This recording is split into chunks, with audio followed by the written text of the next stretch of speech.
അസ്സലാമു അലൈക്കും വറഹ്മത്തുള്ളാഹി തആല വബറകാതുഹു. എല്ലാവർക്കും സുഖവും സന്തോഷവും എന്ന് കരുതുന്നു. അള്ളാഹു എല്ലാവർക്കും ആഫിയത്തും ആരോഗ്യം തന്ന് അനുഗ്രഹിക്കട്ടെ. ഭാര്യയും ഭർത്താവും ലൈംഗിക ബന്ധത്തിനിടയിൽ ഈ മൂന്ന് കാര്യം ചെയ്യാൻ പാടില്ല. അത് വളരെ ഗൗരവത്തിലെടുക്കേണ്ട, മനസ്സിലാക്കേണ്ട വിഷയമാണ്. ഒന്നാമത്തെ കാര്യം, ഒരിക്കലും ഭർത്താവ് അല്ലെങ്കിൽ ഭാര്യ മറ്റൊരു മനുഷ്യനെ കുറിച്ച് തൻ്റെ ഭർത്താവിനോട് അല്ലെങ്കിൽ തൻ്റെ ഭാര്യയോട് വർണ്ണിക്കാതിരിക്കുക. ഉദാഹരണം പറഞ്ഞാൽ, എൻ്റെ ഭാര്യ അല്ലെങ്കിൽ ഭാര്യയുടെ ഭർത്താവിനോട്, ഭർത്താവ് ഭാര്യയോട് തൻ്റെ സുഹൃത്തുക്കളെ സംബന്ധിച്ച്, അവൻ്റെ ബോഡിയെ കുറിച്ച്, അവൻ്റെ നടത്തത്തെ കുറിച്ച്, അവൻ ആൾ തിരക്കേടില്ല, ആൾ ഉഷാറാണ്, അവൻ്റെ മസിലൊക്കെ നല്ല ഉഷാറാണ്, ഇങ്ങനെ ഒരാളെ കുറിച്ച് ഭാര്യ ഭർത്താവിനോട് പറയാൻ പാടില്ല. ഭർത്താവ് ഭർത്താവിൻ്റെ കൂട്ടുകാരെ കുറിച്ച് ഭാര്യയോട് പറയാൻ പാടില്ല. അവളുടെ ശരീരത്തെക്കുറിച്ച്, അവരുടെ മറ്റു കാര്യങ്ങളെ വർണ്ണിച്ചു പറയുന്നത്, ആ വർണ്ണിക്കൽ അമിതമാകാതിരിക്കാൻ ശ്രദ്ധിക്കണം. ചിലപ്പോൾ സുഹൃത്തുക്കളൊക്കെ സംബന്ധിച്ച് നമ്മൾ പറയാം, പക്ഷേ അത്തരം വർണ്ണങ്ങൾ അമിതം ആയിരിക്കാതിരിക്കാൻ ശ്രദ്ധിക്കണം. അത് ഓവറാവാതിരിക്കാൻ നമ്മൾ എല്ലാവരും ശ്രദ്ധിക്കണം. സല്ലല്ലാഹു അലൈഹി വസല്ലം തങ്ങൾ പഠിപ്പിച്ച ഒരു ഹദീസിൽ കാണാം, ലാ തുബാശിർ മർഅത്തുൽ മർഅത ഫതഹനഹതു ലിസൗജിഹാ കഅന്നഹു യൻദുർ ഇലൈഹാ. ഒരു സ്ത്രീ മറ്റൊരു സ്ത്രീയുമായി സഹവസിച്ചു. ഇപ്പൊ നമ്മുടെ ഭാര്യമാർക്ക് ധാരാളം കൂട്ടുകാരുണ്ടാവാം, അല്ലെങ്കിൽ ഭർത്താവിന് ധാരാളം കൂട്ടുകാരുണ്ടാകാം.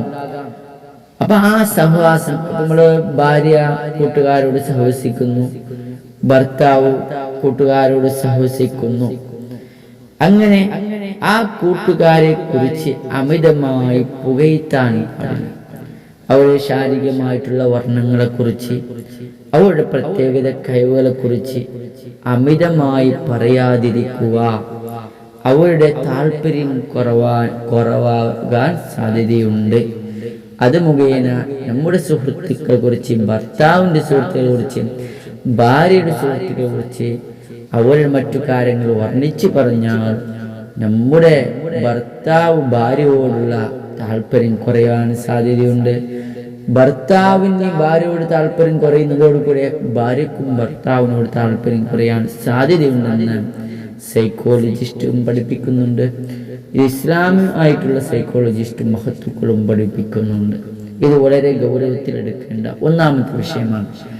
രണ്ടാമത്തെ വിഷയം, പരസ്പരം ലൈംഗിക ബന്ധത്തിലേക്ക് പരസ്പരം ക്ഷണിക്കപ്പെട്ടാൽ ഒരു കാരണമില്ലാതെ ആ ക്ഷണത്തെ നിരസിക്കാൻ പാടില്ല.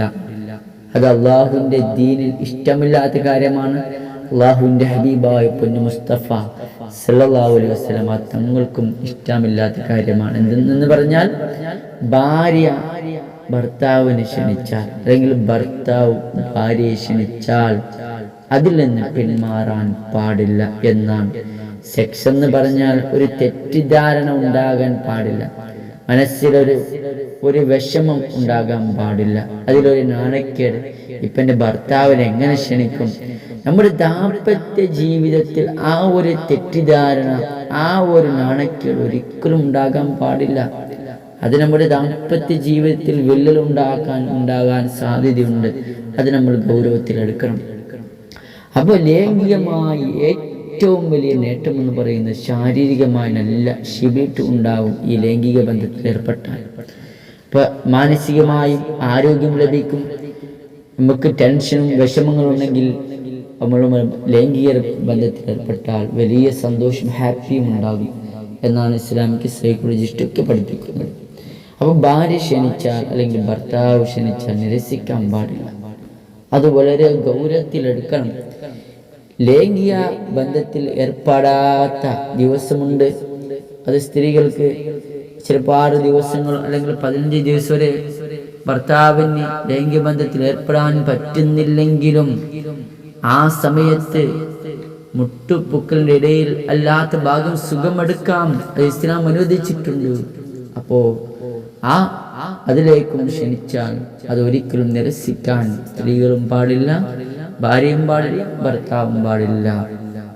ഇനി ഒരാൾക്ക് നല്ല ക്ഷീണമുണ്ട്, ഇപ്പോൾ ലൈംഗിക ബന്ധത്തിലേക്ക് ക്ഷണിച്ചു, ഭാര്യ ക്ഷണിച്ചില്ലെങ്കിൽ ഭർത്താവിന് വല്ലാത്ത ക്ഷീണമാണ്, എന്നാൽ അത് നിരസിക്കാൻ പറ്റാത്തൊരവസ്ഥ ആണെങ്കിൽ, സാഹചര്യമാണെങ്കിൽ ഒന്ന് പറയാ, എനിക്ക് ഇന്ന് ഒന്നൊരു സമയം തരാം, ഇന്ന് നമുക്ക് ലൈംഗിക ബന്ധത്തിൽ ഏർപ്പെടാൻ കഴിയില്ല, വല്ലാത്ത ക്ഷീണമുണ്ട്, നല്ല വാക്ക് പറഞ്ഞ് ഒരിക്കലും നീ ഒന്ന് പോ എന്ന് മിണ്ടാതിരിക്ക്, എനിക്ക് ഇതേ പണി എന്ന വാക്ക് ഒരിക്കലും പറയാൻ പാടില്ല, എന്നൊരു സംസാരം പറയാൻ പാടില്ല. സ്നേഹത്തോടെ ചേർത്ത് പിടിച്ച്, എത്ര ക്ഷീണമുണ്ടെങ്കിലും സ്നേഹത്തോട് ചേർത്ത് പിടിച്ച് പറയാ, ഇന്ന് വേണ്ട, നമുക്ക് നാളെ ചെയ്യാം എന്ന് പറയുകയാണെങ്കിൽ ആ ദാമ്പത്യ ജീവിതത്തിൽ എത്ര വലിയ അനുഭൂതിയായിരിക്കും.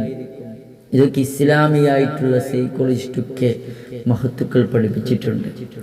നബി സല്ലല്ലാഹു അലൈഹി വസല്ലം തങ്ങൾ പറയുന്നുണ്ട്, ഒരാൾ തൻ്റെ ഭാര്യയെ വിരിപ്പിലേക്ക് ലൈംഗിക വിഷയത്തിൽ ക്ഷണിച്ചു, അകാരണമായി ഒരു കാരണമില്ലാതെ ആ പെണ്ണ് തടഞ്ഞാൽ, ഭർത്താവ് അവളോട് കോപിഷ്ഠനായി അന്നത്തെ രാത്രി ഉറങ്ങിപ്പോയാൽ, ആ രാത്രി മുഴുവൻ മലക്കുകൾ അവളെ ശപിച്ചുകൊണ്ടിരിക്കുമെന്ന് നബി സല്ലല്ലാഹു അലൈഹി വസല്ലം തങ്ങൾ പഠിപ്പിച്ചിട്ടുണ്ട്. വളരെ ഗൗരവമുള്ള വിഷയമാണ്. ആ വിഷയത്തിൽ രണ്ടുപേരും സൂക്ഷ്മത പാലിക്കുക. ചില ആളുകൾ വിചാരിച്ചിട്ടുണ്ട്, കുഞ്ഞുങ്ങളുണ്ടാകാൻ വേണ്ടിയാണ് സെക്സ് ചെയ്യുന്നത്. അങ്ങനൊന്നുമല്ല, അതൊരു കാരണമാണ്. മക്കളുണ്ടാകുക അതൊന്നൊരു കാരണമാണ്. അത് മാനസികമായും ശാരീരികമായും ഈ ലൈംഗിക ബന്ധം എന്നുള്ളത് വലിയ ഹാപ്പി ലൈഫ് ഉണ്ടാക്കും, വലിയ അനുഭൂതി ഉണ്ടാക്കും. ജീവിതത്തിൽ ജോലി ചെയ്യാൻ താല്പര്യം, ഉന്മേഷം കൂട്ടിത്തരും. ഇപ്പോൾ ഭർത്താവ് അല്ലെങ്കിൽ ഭാര്യ ലൈംഗികമായി വേറൊരു വഴി തേടാൻ പാടില്ല. അപ്പോൾ ഭാര്യയല്ലാതെ അല്ലെങ്കിൽ ഭർത്താവിന് ഭാര്യയല്ലാതെ, ഭാര്യ ഭർത്താവിനല്ലാതെ ലൈംഗിക സുഖമെടുക്കാൻ പറ്റില്ലല്ലോ. അപ്പോൾ അതിനും വലിയ പരിഹാരമാണ് ഈ സെക്സ് എന്നുള്ളത്. അതിനാണ് അനുവദിച്ചിട്ടുള്ളത്. ഇനി മൂന്നാമത്തെ ഒരു കാര്യം പറഞ്ഞ് നമുക്ക് വിരമിക്കാം, ഈ സംസാരം അവസാനിപ്പിക്കുന്നതിന്. ഭാര്യ ഭർത്താക്കന്മാർ ലൈംഗികമായി ബന്ധപ്പെട്ട് കഴിഞ്ഞാൽ മറ്റുള്ളവരോട്, നമ്മുടെ ഫ്രണ്ട്സിനോട് അത്തരം വിഷയം ഭർത്താവിനെ കുറിച്ചോ ഭാര്യയെക്കുറിച്ചോ സംസാരിക്കാനോ പാടില്ല. ലൈംഗിക സെക്സുമായിട്ടുള്ള ആ ഒരു ബന്ധത്തെക്കുറിച്ച് ഒരു കാരണവശാലും ഭർത്താവ് ഭാര്യയെക്കുറിച്ച് ഒന്നും എക്സ്പ്ലെയിൻ ആയിട്ട് ഒന്നും പറയാൻ പാടില്ല. സുഹൃത്തുക്കളെ പല രീതിയിലും ചോദിക്കും. അതുകൊണ്ട് ആ വിഷയങ്ങളൊന്നും പറയാതെ ഭർത്താവിനെ കുറിച്ചോ ഭാര്യയെക്കുറിച്ചോ അങ്ങനെയുള്ള വിഷയങ്ങൾ നമ്മൾ കൂട്ടുകാരോട് പങ്കുവെക്കാൻ പാടില്ല. ചില ഫ്രണ്ട്സിനോട് ചില ഫസ്റ്റ് നൈറ്റിനെ കുറിച്ച് ചിലപ്പോൾ ചോദിച്ചേക്കാം, അപ്പോൾ അന്നത്തെ രാത്രി എന്തൊക്കെ ചെയ്തു. അപ്പോൾ ചില ആളുകൾ അങ്ങനെ അതിനെക്കുറിച്ച് എക്സ്പ്ലെയിൻ ചെയ്ത് കൊടുക്കാറുണ്ട് കൂട്ടുകാരിലേക്ക്. എന്നാൽ അത് ഏറ്റവും നശിച്ചവരാണെന്ന് നബി സല്ലല്ലാഹു അലൈഹി വസല്ലം തങ്ങൾ പഠിപ്പിച്ചിട്ടുണ്ട്. അശറുൻ നാസ്, ഖിയാമത്ത് നാളിൽ ഏറ്റവും നശിച്ചവരാണ് ഈ കൂട്ടമെന്ന് നബി തങ്ങൾ പഠിപ്പിച്ചിട്ടുണ്ട്. അതുകൊണ്ട് ഭാര്യ ഭർത്താക്കന്മാർ ബന്ധത്തിലേർപ്പെട്ട ആ ലൈംഗിക വിഷയങ്ങൾ, ആ സെക്സുമായി ബന്ധപ്പെട്ട വിഷയങ്ങൾ ഒരാളോടും നിങ്ങൾ പങ്കുവെക്കാൻ പാടില്ല. ഇത് വളരെ ഗൗരവമുള്ള വിഷയമാണ്. ഈ മൂന്ന് കാര്യം വളരെ ഇമ്പോർട്ടൻ്റ് ആയിട്ടുള്ള, നമ്മുടെ ജീവിതത്തിൽ നാം പകർത്തേണ്ട, നബി സല്ലല്ലാഹു അലൈഹി വസല്ലം തങ്ങൾ പഠിപ്പിച്ചിട്ടുള്ള, ഇസ്ലാമിക സൈക്കോളജി പഠിപ്പിച്ചിട്ടുള്ള, നമ്മുടെ കുടുംബത്തിൽ വലിയ അംഗീകാരമുണ്ടാകാൻ, സമാധാനമുണ്ടാകാൻ, ഹാപ്പി ലൈഫ് ഉണ്ടാകാൻ ഇത് നമ്മൾ ജീവിതത്തിൽ ശ്രദ്ധിച്ച്, ഈ മൂന്ന് കാര്യം ശ്രദ്ധിച്ച് ജീവിതം മുന്നോട്ട് കൊണ്ടുപോവുക. കുടുംബം നമ്മൾ നല്ല രീതിയിൽ കൊണ്ടുപോവുക. അള്ളാഹു തൗഫീഖ് നൽകട്ടെ. ഇനിയും നമുക്ക് ധാരാളം കാര്യങ്ങൾ പറയാനുണ്ട്. അടുത്ത ക്ലാസ്സിൽ നിങ്ങൾക്ക് ഞാൻ പരിചയപ്പെടുത്തി തരും. അള്ളാഹു സ്വീകരിക്കട്ടെ.